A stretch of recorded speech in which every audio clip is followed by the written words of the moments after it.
Thank you so much for being here, you guys. Hello, hello. This is Rose Stein with CIQ. We are going to be talking today about an amazing conference that the four of us went to last week in Columbus, Ohio, and it was called PEARC 25.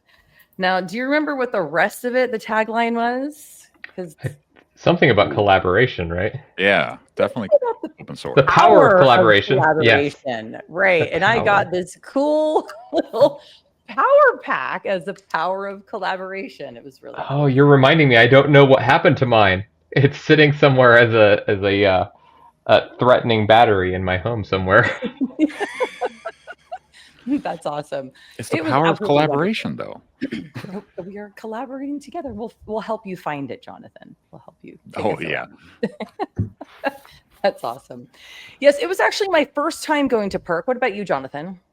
I've been to at least a couple before. I may have been to the first PERC, but it's been a while, so I was really glad to get back to it. It's one of my favorite of these academic conferences. It's a really good size and a good mixture of applications facing and systems facing stuff. So it was really good to get back.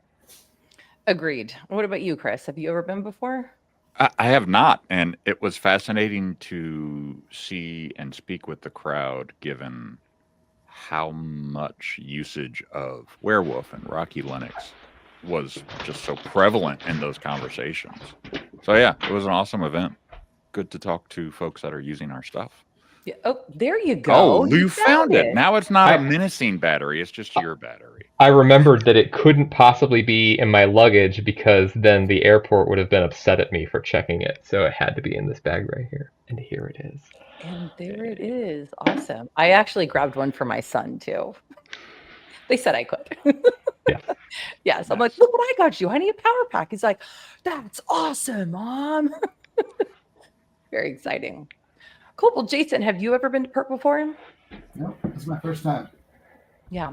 I think it's kind of interesting too, just to see the variety of jobs that we have. And did you enjoy the conference, Jason?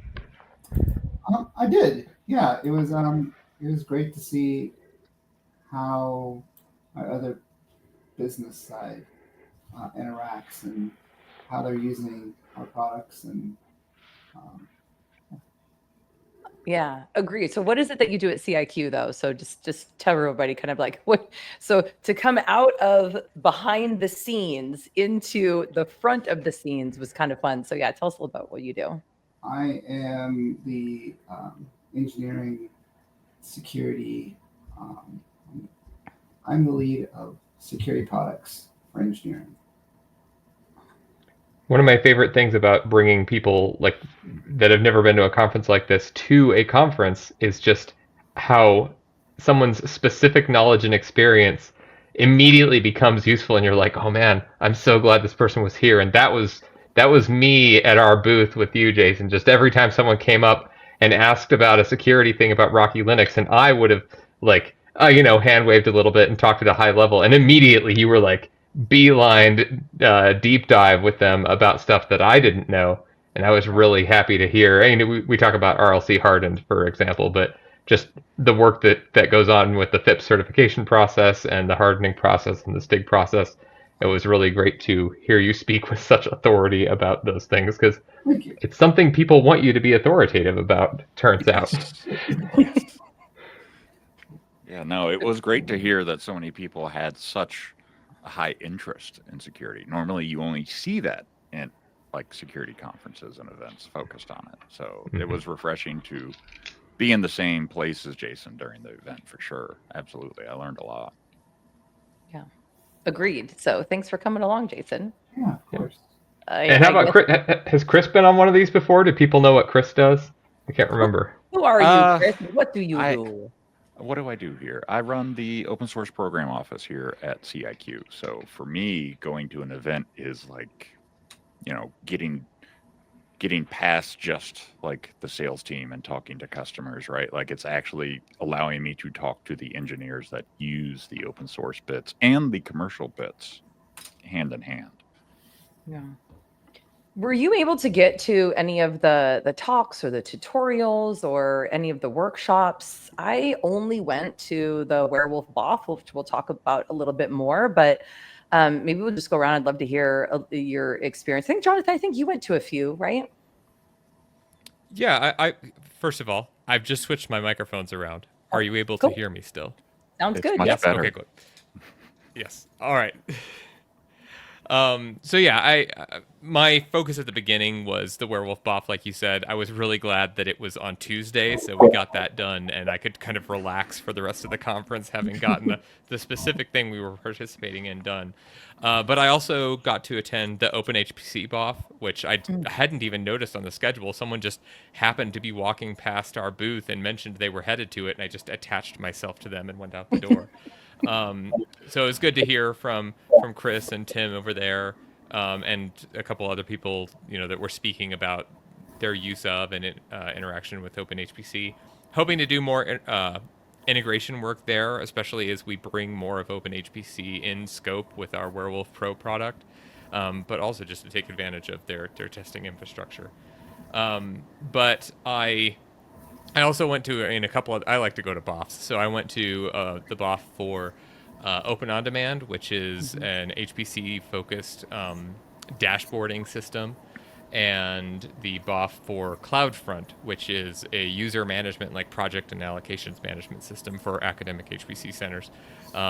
There were a couple of user reports from the CloudFront BOF that it was two different presentations that were talking about their very extensive and positive experience of CloudFront, both of which effectively entailed rewriting every file in the project.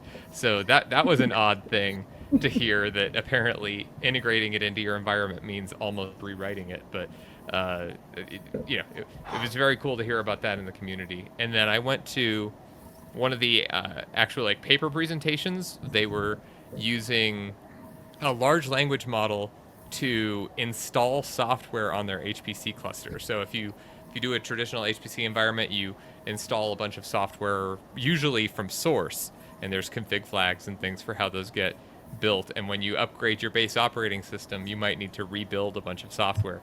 They were trying to see if they could automate that process by having a large language model actually do the builds, and then test to see if the build succeeded and if it still ran properly. And then they had a set of 4 different models that were all doing the work, and they were doing kind of a bake-off to see how good different models were at doing it.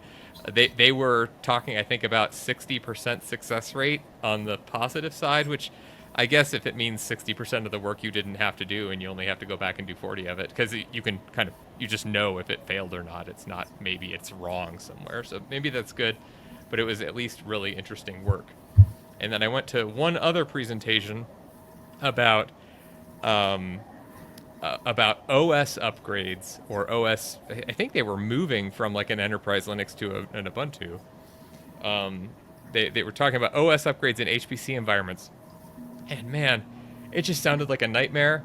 And there were other people in the environment that were having the same nightmare, and they were just commiserating and talking about the pain that they were going through. And I did my best to just listen and not raise my hand and say, what if you did it a different way?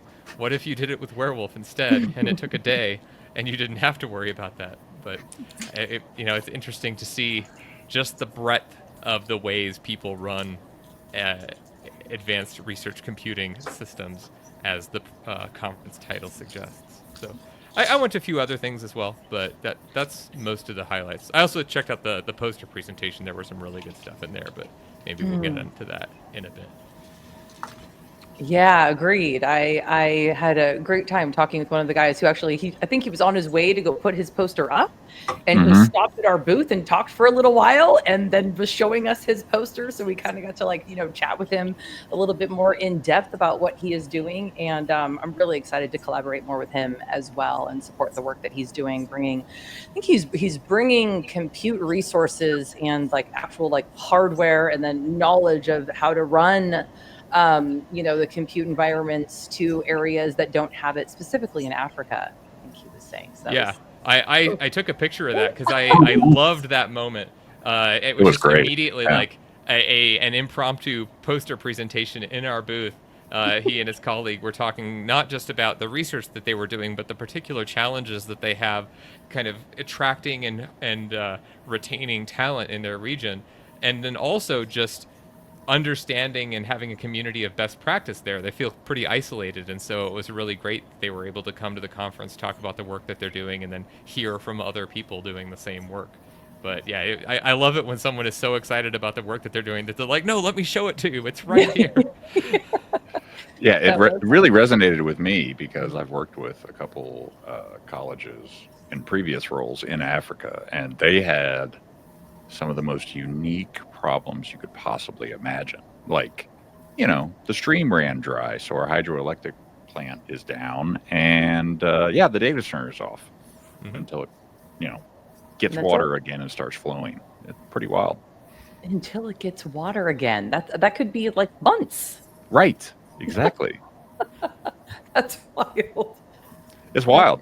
But you have to remember, the continent is huge, and the internet is relatively new. There's a lot of infrastructure development that's happened in this century there around, internet connectivity and, trying to boost compute capacity for all of the African nations. So, it's really cool to see someone else working in that arena and, sharing that same problem space. Yeah. Yeah, this was the research data. Their company was called Research Data Communication Technologies, and they support bioinformatics research in Africa, and they were very opinionated and passionate about trying to build up a community of practice and expertise there in the region. It was great to hear from them. It was awesome. That was awesome. Big shout out to those guys and girls, I'm sure. Beautiful people. Cool. So, Chris, where did you make it to any of the? I didn't, sadly, and of course, I heard about the open source BOF after it finished, and that would have been a great one for me to go to and just be a fly on the wall. But maybe next time. Yeah.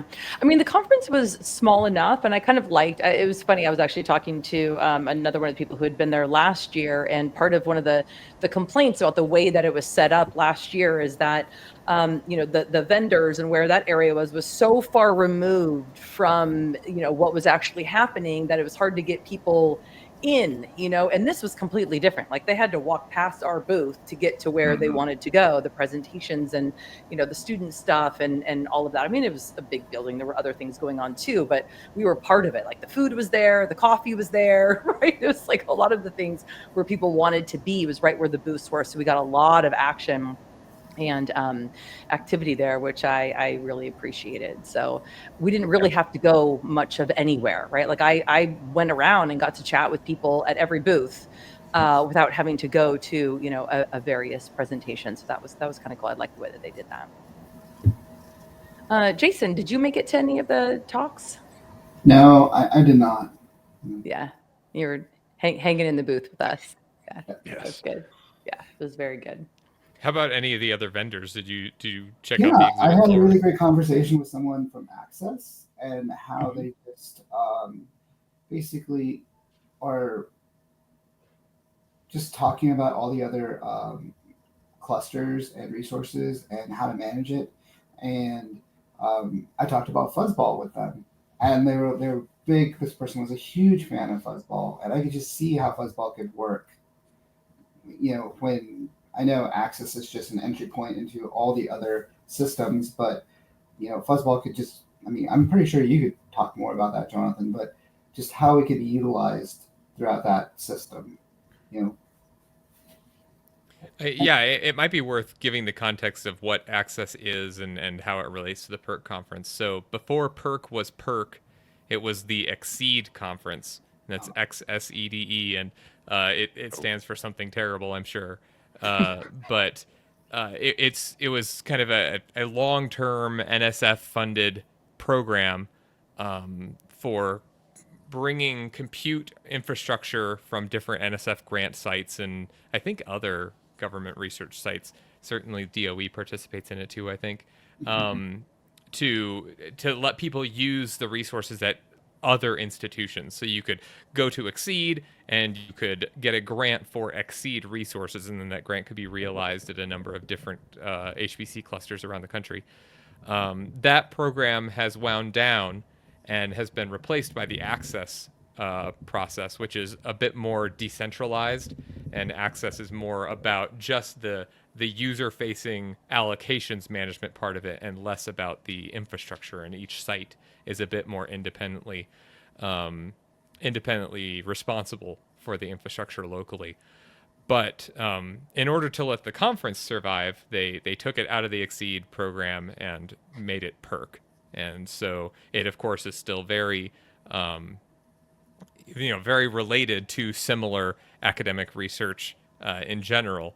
And I think PEARC is an ACM conference now. It's kind of like how Aptainer was put into the Linux Foundation, so it would live beyond and kind of have this entity over it. PEARC was taken and put into the ACM. But yeah, Access is very much interested in giving the general population of U.S. researchers access to HPC computing power wherever it happens to be, which of course is a big part of the mandate and vision of Fuzzball too. So it would be very cool to work together and see where we might be able to support each other, or what Fuzzball could do to be more applicable to that kind of a heavily distributed research computing environment. Ooh, I like it. I really like that. Jonathan, does that just like make you so excited? There's like some other like collaborative research data centers. Is that maybe what you would call it? Like they have like multiple clusters in different areas, and researchers from all over the country kind of dip into it to utilize those resources. I think that one, I don't remember the actual name, and maybe you're right, maybe that is it. There was like a three-letter acronym they were using for it, and it's I think that's explicitly a decentralized Kubernetes environment. And that was a bit more like an Exceed or a TerraGrid, in that they were more opinionated about how your infrastructure should be configured, so that they were more explicitly interoperable. So yeah, that kind of looks a little bit more like what a Fuzzball federated deployment would look like, but more on the service side of things than the batch compute side of things. Yeah. I think that's a different webinar. I think that's a different conversation going in that direction. But I think there's webinars in the air.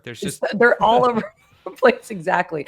But I mean, I think that really highlights the excitement of that particular conference. There was a lot of youth there, a lot of students, a lot of excitement. There was just, people doing wild things all over the place just because you can, just to see if you can, which is what I heard you speak to a little bit as well, Jonathan.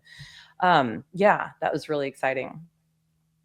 Okay, so is there more that we want to talk about, just of like the conversations that we were having? I know that we talked about the one guy that came over with his poster, and that was really fun. What other conversations kind of came up that you would like to share and make sure that we jot down and make a note of and follow up with? Well, I of course came very opinionatedly there to spread the word about Werewolf Pro and what we're doing with that. And so the BOF was a community BOF. So we mentioned what CIQ is doing with Werewolf Pro, but that was more the core of the project.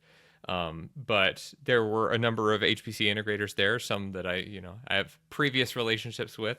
And it was really great to get, frankly, just our solutions brief for what Werewolf Pro is, what our vision for it is, and what the value add is for our customers and our shared customers with an integrator.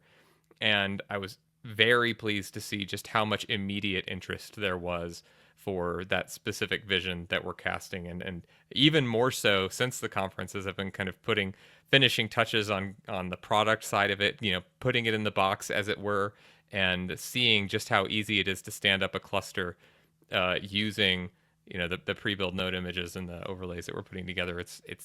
I, as an engineer, have been excited to see how good it is, and I'm looking forward, as you mentioned, having follow-up conversations with potential integration partners on that front, because I think they will be pleased as well. But yeah, spoke with Aspen Systems, where I have some friends there, Microway, Dell, and there were a couple others that I am embarrassingly forgetting. But yeah, it was great to share space with them. And then went and checked in with with the BGFS guys. I always like talking with them. It's usually the same couple of guys at a conference like this, and one of them called out an article that I had written on HPC networking several years ago. He suggested that it might be linked from the BGFS docs, which was news to me, but that was kind of nice to see.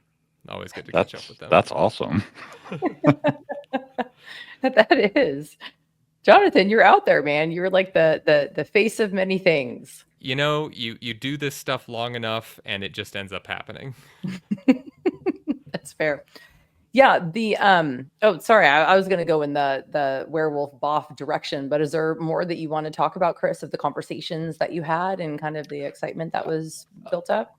For me, it was kind of my first bath in the HPC space. Like, I have not had a lot of experience there. I know it's very awesome technology and very big compute clusters. So for me, coming from the Kubernetes community, where I've been for the past few years, it was very interesting to see other ways of thinking about managing and orchestrating containerized workloads, especially in the, some of these systems are massive and rank well in the top 100 compute systems on Earth. So it's very fascinating for me.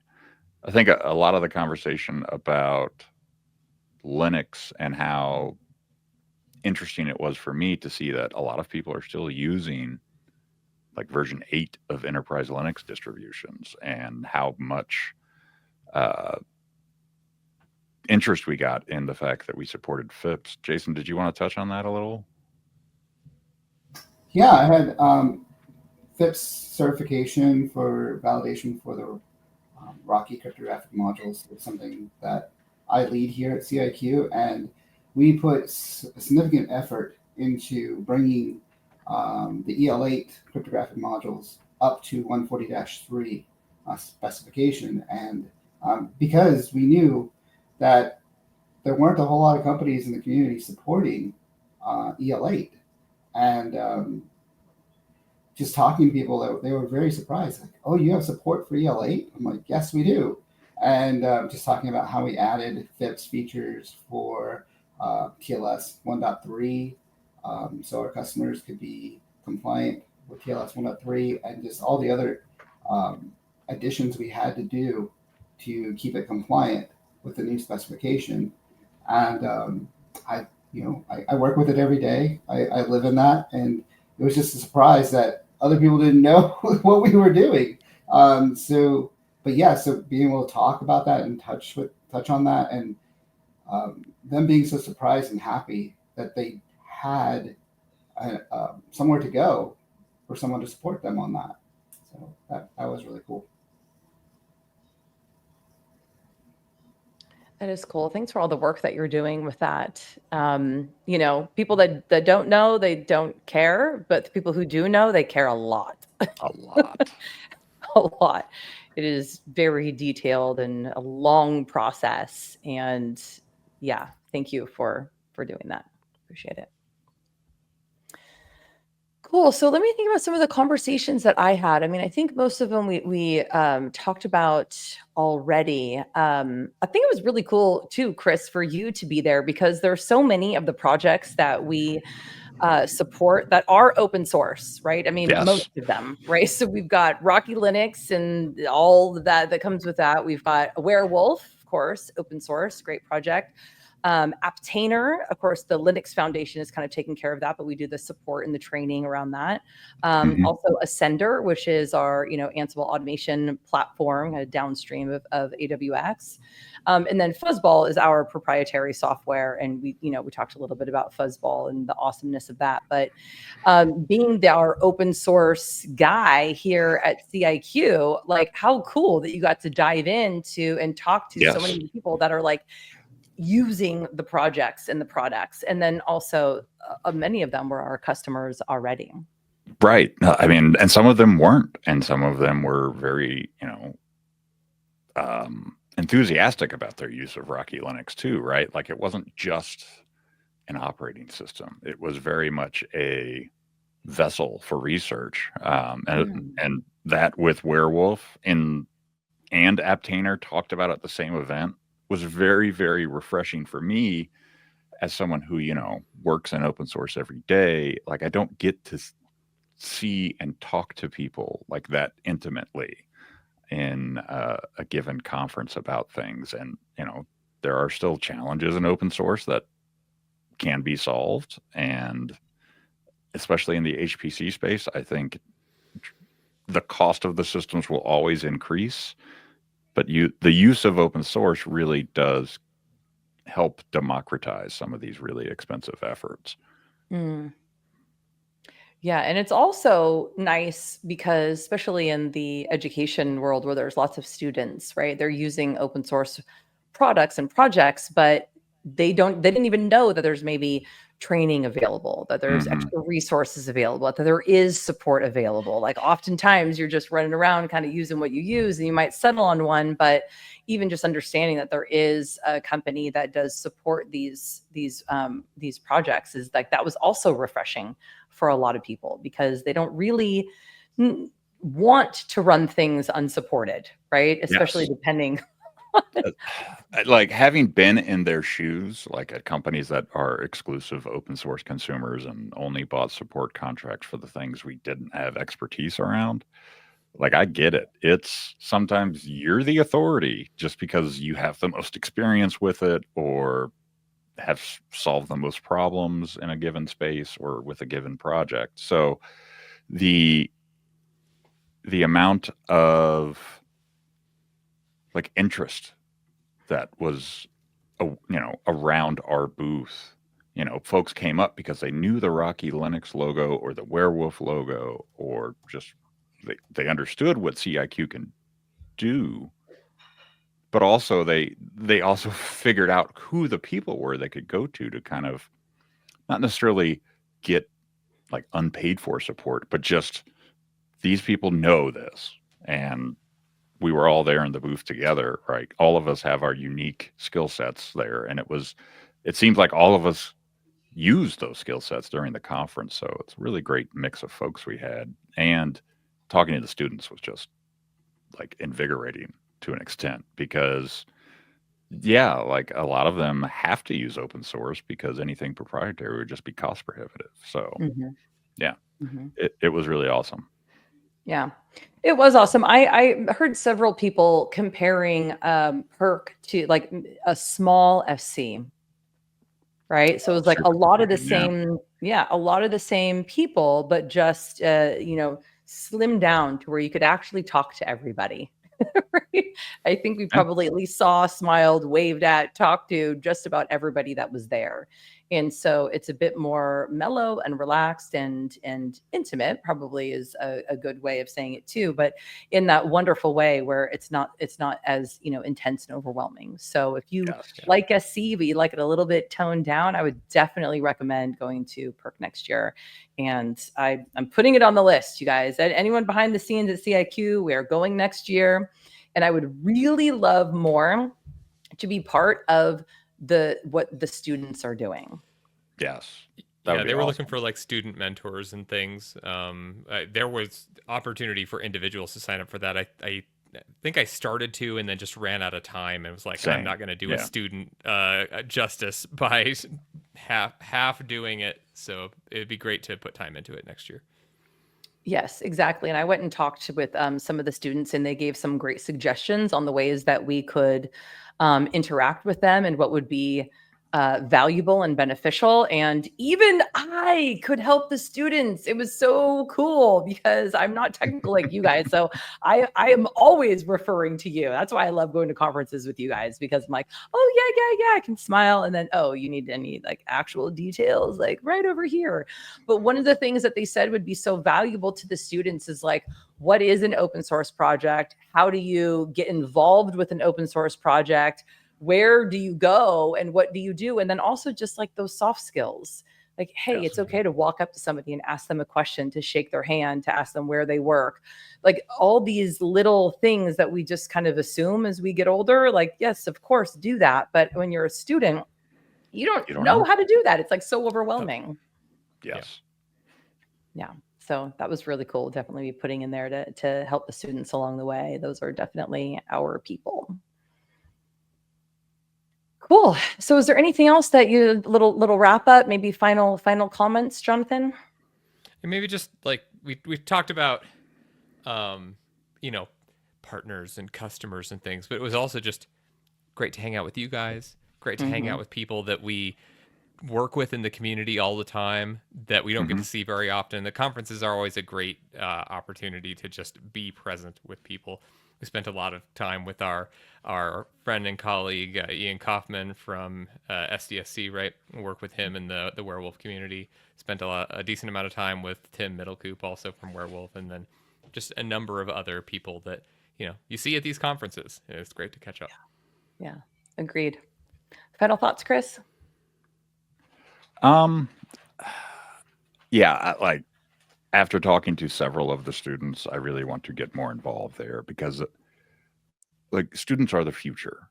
Like they'll be sitting in our shoes 20 years from now. So it would be nice to boost them and enable them to do more good in the world. And that could be through their jobs or through open source or however, like any amount of help we can give those folks. Because a lot of them were for not from the US. Yeah. Talked to a group of folks from Uganda, I think, if I can remember correctly, that were there, a part of the student program there. So yeah, that's work that I can help with in the future for sure. Yeah, agreed. And Chris, they're smarter than us. It's not going to take them 20 years to get here. Well, hopefully, yeah. No, that's because they will have invented time travel by then, and they'll literally be right here. Let's just slide over as they slide right in. Oh, that's awesome. Thank you, Chris. It was really good to see you in person and hang out too. Enjoyed that. Okay, Jason, final thoughts. No, I had a great time. I had a great time talking to the students.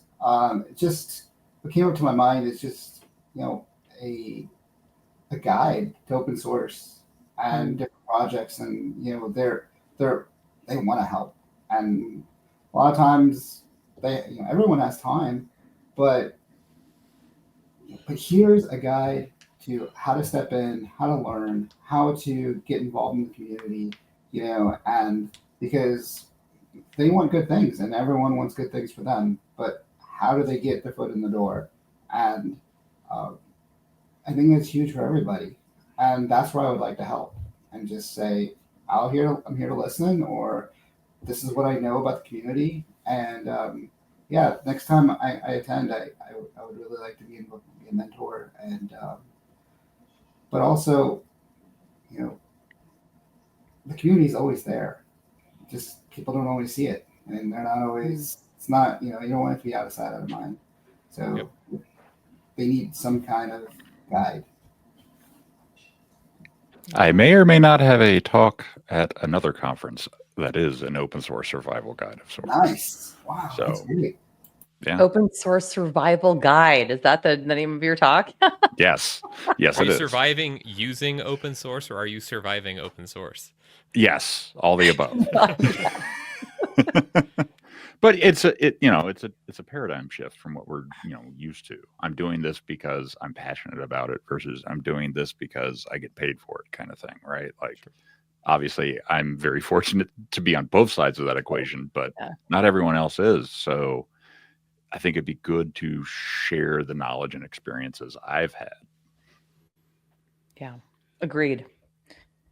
Agreed. Well, yes, I thought that was a wonderful conference. I'm so glad to be there. I'm excited for next year's conference. Thank you, everybody who is involved in, producing and being a part of PEARC. There was a lot of people that came up to us all throughout, and at the end, asking for their, our suggestions and our feedback, how to make it better. And I really like that. I appreciate the iteration on continuing to improve, and that was wonderful. I mean, we talked to customers, prospects, people in the community, open source, our partners, integrators. It was a full conference, and we're so glad to be there. So again, thank you so much, all of you, for attending PEARC and for being there. And We hope to talk to you soon. All right, if you have any questions about CIQ and the support that we provide for all of these open source projects, Rocky Linux, Werewolf, Apptainer, Ascender, and then of course our own proprietary stuff, Buzzball, we'd be happy to chat with you. Just go to ciq.com and we will see you there.